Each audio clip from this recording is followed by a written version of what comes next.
Well, hello, everyone. I want to first, as I've done so many times over the past couple of weeks, all of the kindness that we've received, I want to thank you. Again, I can't thank you enough for all that you've done and the comments that you've made during a very difficult time. I want you also to know that I read every single comment several times. I also read the comments to Daniel when he was still here with us. Um, I know he was listening. I know he felt all of your love. So I thank you for that too. So we're going to have a good celebration of Daniel's life today. Um, I welcome you all.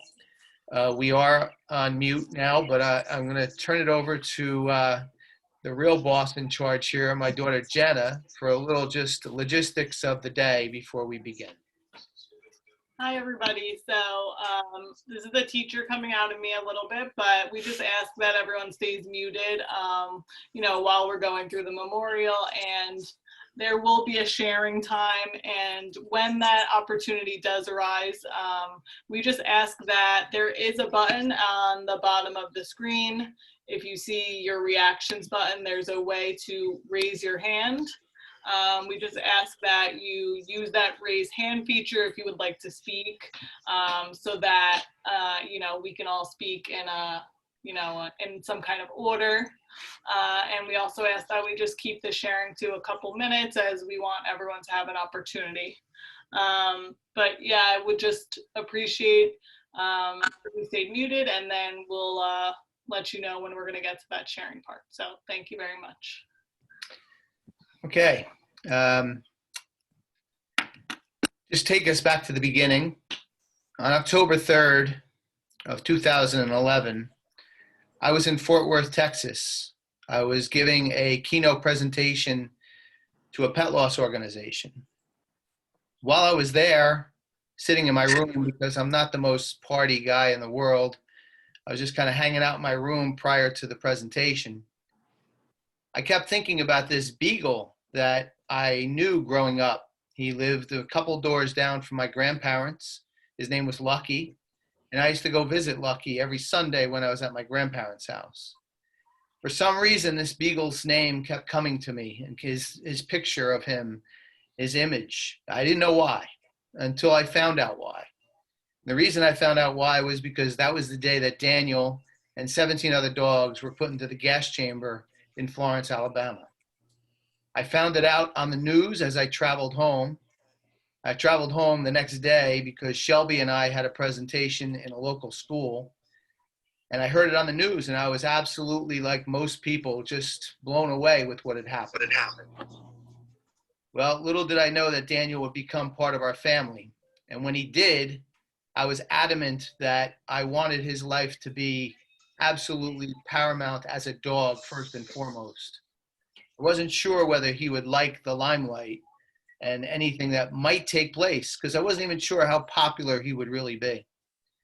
Well, I was wrong on both accounts. He was extremely popular, extremely sought after for many events all over the country. And I was also wrong that he might not like it, because he absolutely loved it. He loved every second of being at these events. He loved every second of the attention, truthfully. And he loved every second of being able to give people kisses and love his life and do what he was doing. And what I absolutely knew, was that he knew something good was going on. He knew he was involved in something good every time he went to an event. My daughter had the pleasure of traveling with us to Michigan, to South Carolina. My wife later on came with us to Ohio, and we visited other places as well. And he traveled like a pro. He just loved every second of it. Paramount probably was his trip to California for the Rose Parade, where he got to kiss several Playboy bunnies, including Crystal Hefner, wife of Hugh Hefner. I stood by. I always tell the story that I stood by because I wasn't allowed to kiss Crystal Hefner, but Daniel was. He loved every second of that too. So I felt as if it would be nice if I would read St. Francis's prayer as we continue. because it says so much about Daniel's life and the life of all that we seek after to live a more peaceful and purpose-filled life. Lord, make me an instrument of your peace. Where there is hatred, let me sow love. Where there is injury, pardon. Where there is doubt, faith. Where there is despair, hope. Where there is darkness, light. And where there is sadness, joy. O divine Master, grant that I may not so much seek to be consoled as to console, to be understood as to understand, to be loved as to love. For it is giving that we receive, it is in pardoning that we are pardoned, and it is dying that we are born to eternal life. Well, I don't know about you, but when I read those words, with all due respect to St. Francis, I think they were probably written by Daniel or another dog or cat or another animal, because the purity that comes through those words that we all aspire to or can aspire to, our animal friends, and I know Daniel from living with him for the time that I did, they actually could have written those words better than anybody, and how powerful they can be in our life and how they should be. And speaking of Daniel, you probably know that he was named Daniel after Daniel in the lion's den. Having survived the gas chamber, he was named at that moment as soon as the doors opened by the person who actually put them in the gas chamber. And I actually spent a lot of time reading the book of Daniel. You can tell what an exciting life I have, right? But I read the book of Daniel many times, and there's one phrase in the book of Daniel that I think gives me the chills when I think of Daniel and how he survived and what he did in his life. And it's actually Daniel chapter 2, verse 22. He reveals deep and hidden things. He knows what lies in darkness, and light dwells within him. He reveals deep and hidden things. He knows what lies in darkness, and light dwells with him. How true this was of Daniel's life, and how it really just gives me the chills, like I said, to think about that being in Scripture over 2,000 years ago. And I think I'd like to share just two ways that I think he did it. The first is about toxins that we all experience in our life. Daniel experienced the toxic gas chamber. We're exposed to physical toxins. Some of them are by choice, and we're exposed to emotional toxins. Daniel actually, I believe, knocked out the toxic gas chamber because his way of life was to not put toxins on anyone else. And what a wonderful world it would be if we follow Daniel's example and we don't share toxins with anyone. We share instead hope and courage as he did in his life. And the second thing is that I think it's very interesting that so many people said to me that Daniel was a fighter, that he would get through this disease. Unfortunately, he did not. But he was a fighter, because in fact, I can tell you, I wasn't there for the day of the gas chamber, but he had to be a fighter to survive that horrible situation. But he did fight his illness as best as he could. And I think it asks the question of all of us, what we fight for. Because in life, we fight for things that maybe we shouldn't. We fight for arguments over sports teams and other arguments. We won't get into some of the others, but sometimes we fight for things that really don't matter. And Daniel fought for only one thing: life and the sanctity of life for others and to help others. That's why I believed he survived that gas chamber. And that's why he fought his illness the way he did. So if you could just stay with me a minute, I'd just like to offer a prayer at this point. Loving God and Creator, we ask you to continue to have Daniel's inspiration showered upon us, and all of those that give us inspiration in our life that you have bestowed upon us. Let us continue to put aside toxins in our life. Let us instead make the choice of hope, love, and courage. And let us make sure we spread it as much as we can in Daniel's memory every day.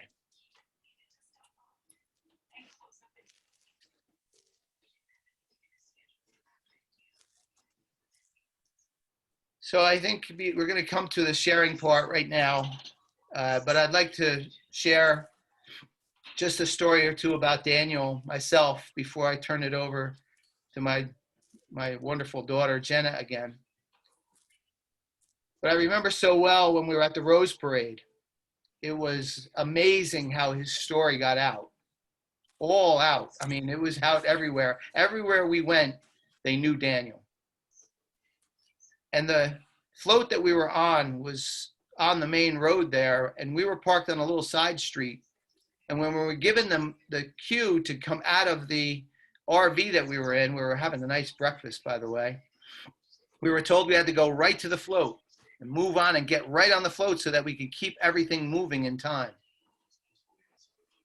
However, there was a woman in a wheelchair who was off to the side a little ways, and she was calling out Daniel's name.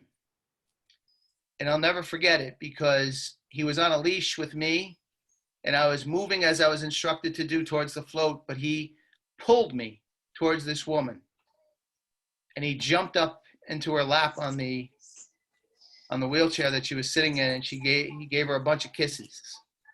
And she told me how she was filled with hope and love because Daniel had come over to her.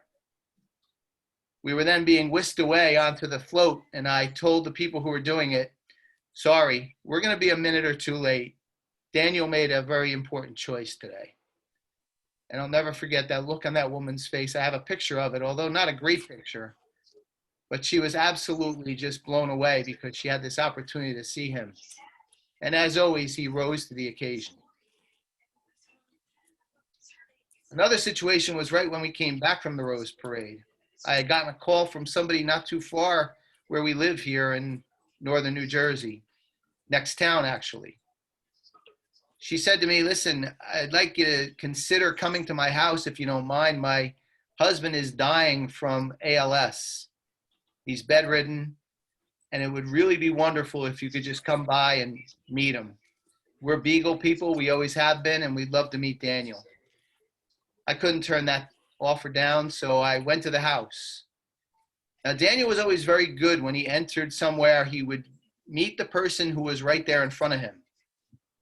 And his wife, her name was Linda, opened the door, and Daniel, instead of greeting Linda, broke away from me on the leash. I was horrified because I didn't know where he was running through the house, but he did know where he was running. He was running to Dominic, the man who was dying from ALS's bedroom. And run did he go.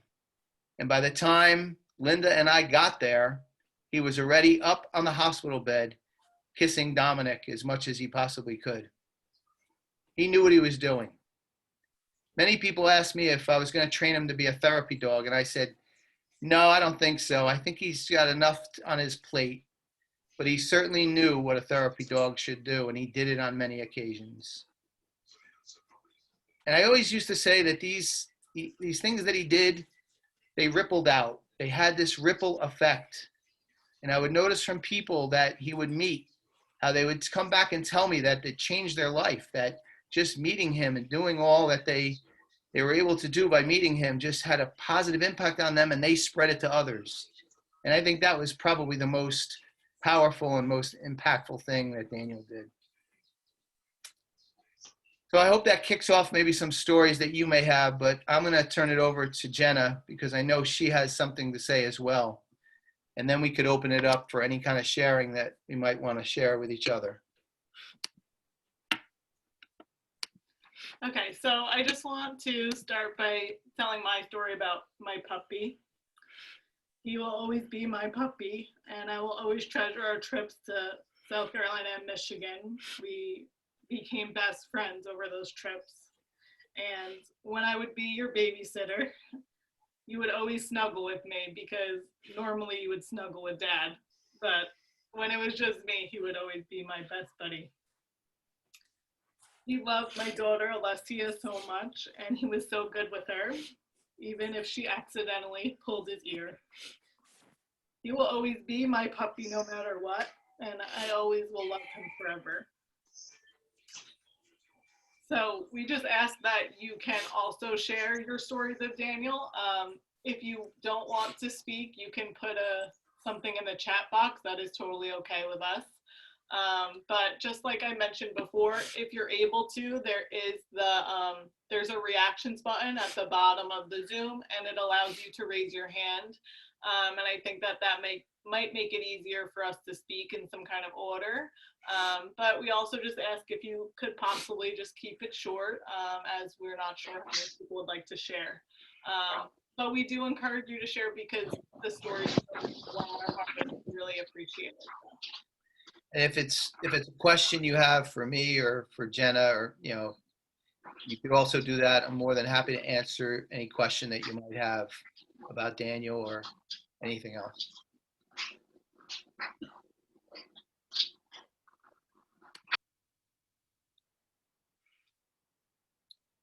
So he's that person who has to go first, right? Anyone? Janet, you could go first. Okay, Joe, great job as usual. Thank I only got to meet Daniel one time, and I really feel privileged that I got to meet him. He really was a sweetheart. And I'm really not a dog person, I have to be honest. I'm a cat person, but when I met Daniel, he changed my mind that dogs are just as sweet and kind as they can be. But I wanted to ask you a question. Sure. Do they feel that the gas chamber incident had anything to do with his cancer? Yeah, actually, they do. I just give a shout out to Verona Animal Hospital, who the care that Daniel got there was just amazing, and they give care to every animal that comes through their door. And although nobody really wanted me to quote them, several people that would be knowledgeable of the situation did say to me that they felt that his cancer, especially the aggressive form that it was likely because of his organs being compromised from the carbon monoxide gas. And they gave two examples to back up what they were saying. The first being that the people who were in Vietnam who were exposed to Agent Orange many years later, many of them contracted cancer. And they also talked about the dogs that were at World Trade Center who did that miraculous, heroic work, who were exposed so much to the asbestos and other chemicals. Several of them also succumbed to cancer several years later. So yeah, they do feel like that was, although it can never be proven, it is certainly a very high probability. Yeah, that makes sense. Yes. Poor little guy. Thank you. Sure.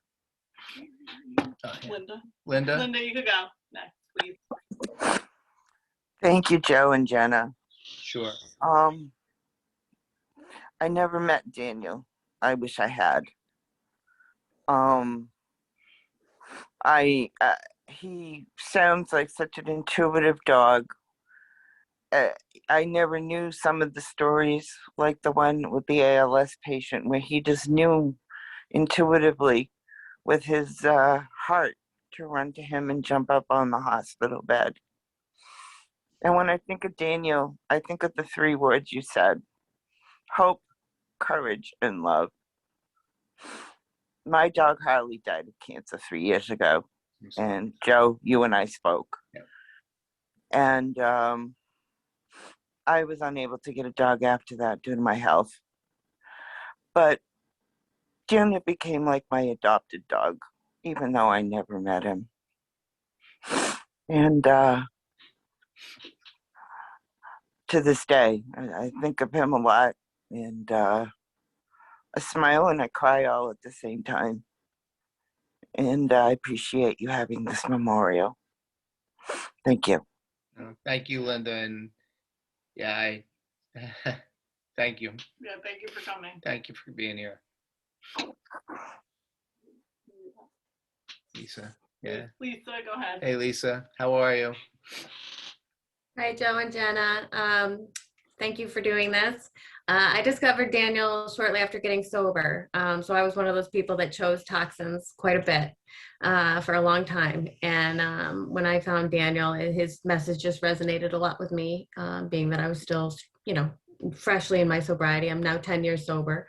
But I still really loved his message, and I followed him all the time. And I never did get to meet him or you, but he was a really special dog, and he impacted so many people. So thank you for all the work you did with him. And thank you, Lisa, and thank you for being candid to share your story, because, I feel very blessed that he had some kind of a positive impact on you. So thanks. Robin? Hi, Joe. Hi, Jenna. So I have to say that I was very lucky that I got to meet Daniel. And Joe, I give you a lot of credit because you are probably the most humble person that I've ever met. And I just want to share with everyone. One day, many years ago, my phone rang, and I had been following Daniel, and my phone rang after getting a message that Joe was going to call me. He just wanted to chat and say hi. And I remember that morning, I felt my heart was beating. I just couldn't even believe I was talking to Joe Dwyer. But then I heard Daniel barking in the back, and I just lost it. And thanks to Joe, we made arrangements for him to come speak somewhere. And I think this whole time that this has been going on, I think of the day that I met him. And they parked in a garage, and I was talking to him on the cell phone saying, okay, I'm coming down the street. And it was probably the rudest thing in the world, but I don't think I said hi to Geraldine or Joe. I just literally dropped on the sidewalk right to Daniel. And I got one of his signature kisses. And just truly to this day will always feel blessed that the Dwyer family I can call friends. So Thank you. Thank you, Thank you. Robin. Yeah. And if I can add, if you don't mind, I remember that day well, because I remember as I was speaking to the group, he noticed somebody who was in distress right in the back of the room. yes, please And share that. yeah, and you might remember better than I. I think I was out in the hallway for some reason, and I don't know why, but I think I was in the hall, and he did notice somebody in distress and took off back there, right, to the person who was like having some kind of a breathing episode, right, if I remember Yes. correctly. Yes, He and really was intuitive. he was because he sat and he played with his Kong toy and was very attentive to you and Geraldine until this moment where all of a sudden he just like perked up and went. Yeah. So yeah, Thank you. Thank you, Robin. thank you. Does anyone else would like to say anything?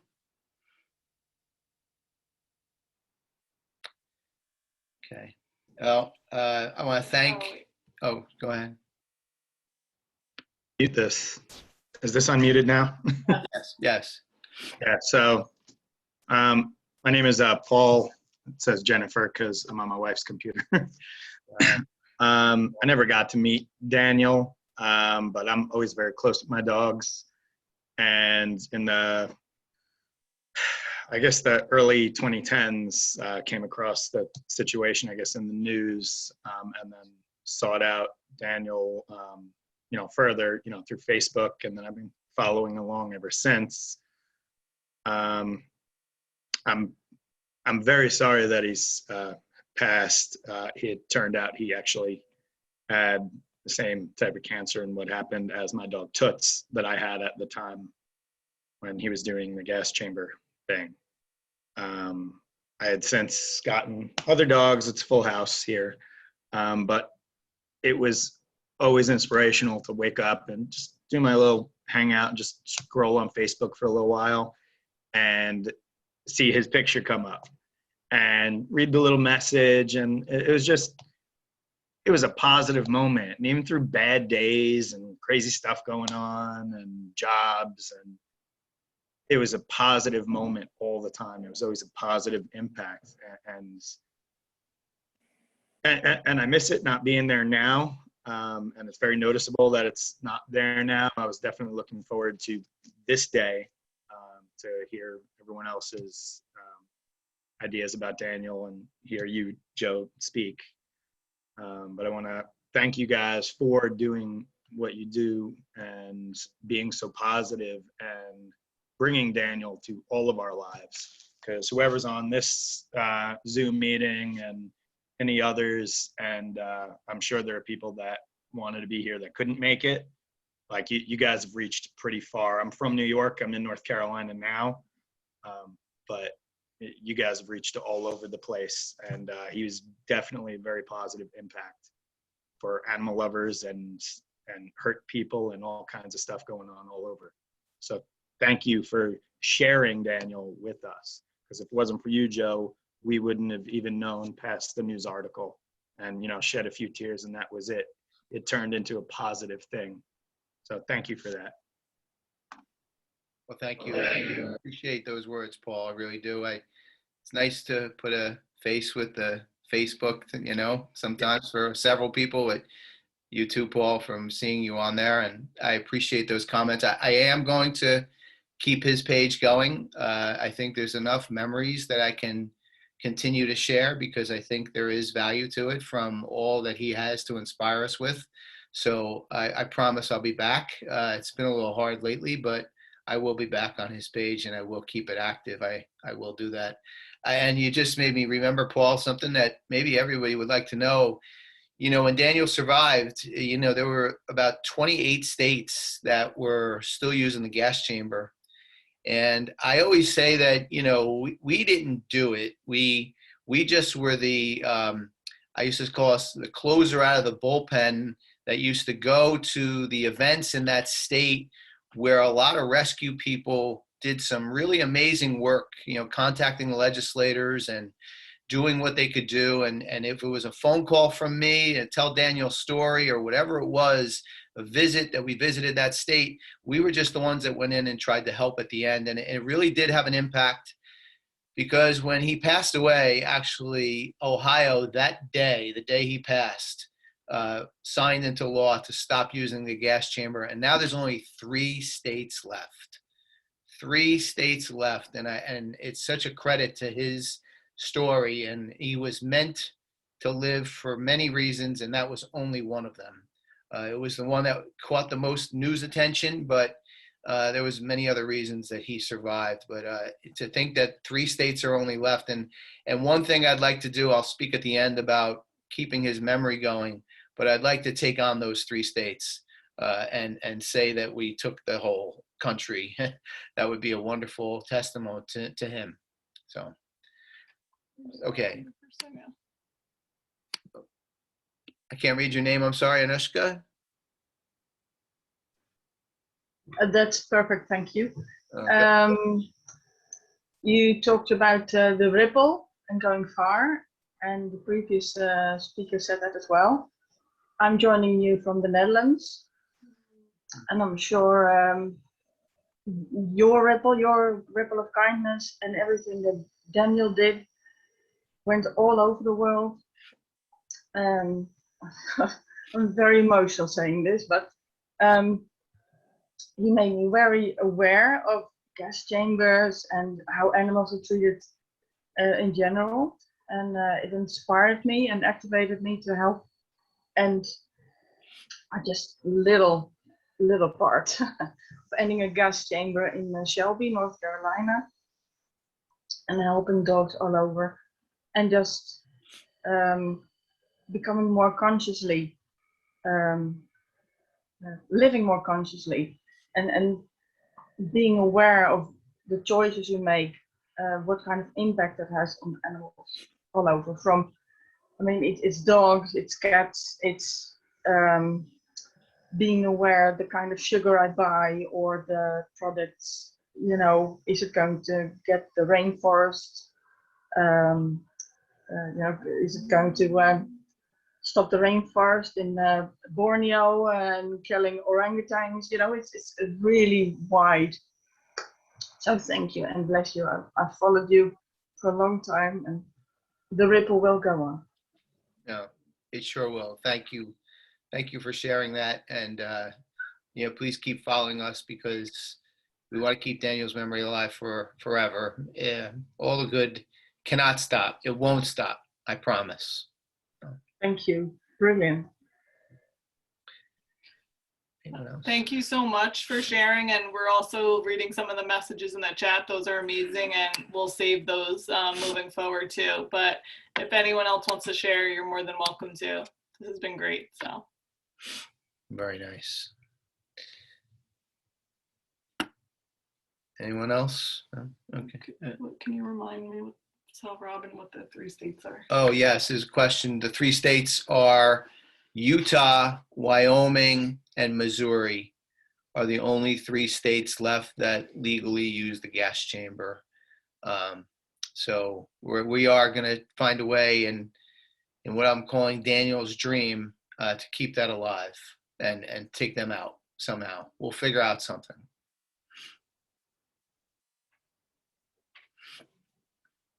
Okay. This is going to be the hardest part for me to say. So I don't think I could say it.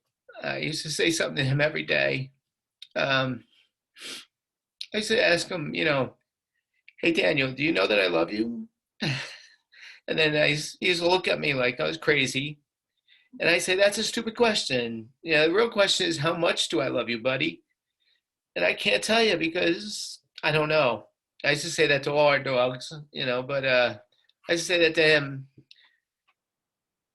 And what's most powerful, I think, about me saying that to him is that he showed me, and I think he showed you and many other people, how powerful love can be. It could conquer so much, and it continues to conquer so much, because love could never be defined in his mind as being anything but this amazing amount of love that spewed out of him every day. And I know I'm talking to the choir here, preaching to the choir, so many animal lovers. But, we all would have celebrated any dog or cat that walked out of a gas chamber, regardless of their personality. But God knew what he was doing. He sent out Daniel out of that gas chamber. And his personality of love and hope and courage was just incredibly large. And it did magnify so many people into so many acts that they ordinarily wouldn't have done. So many people, I could tell stories for the next 2 hours, but I don't want to keep you on here for that much time. People telling me they weren't animal lovers, but they became animal lovers because of him. They became a better person. They became less judgmental. I mean, the list is so large that it's amazing. But he did show that love can conquer all. So with that, I'd like to ask you also for one more prayer. Most loving Creator, we thank you for bringing us Daniel and showing us how large love can be. And we ask that all the neglected and the lonely can feel that love somehow, 2-legged and 4-legged.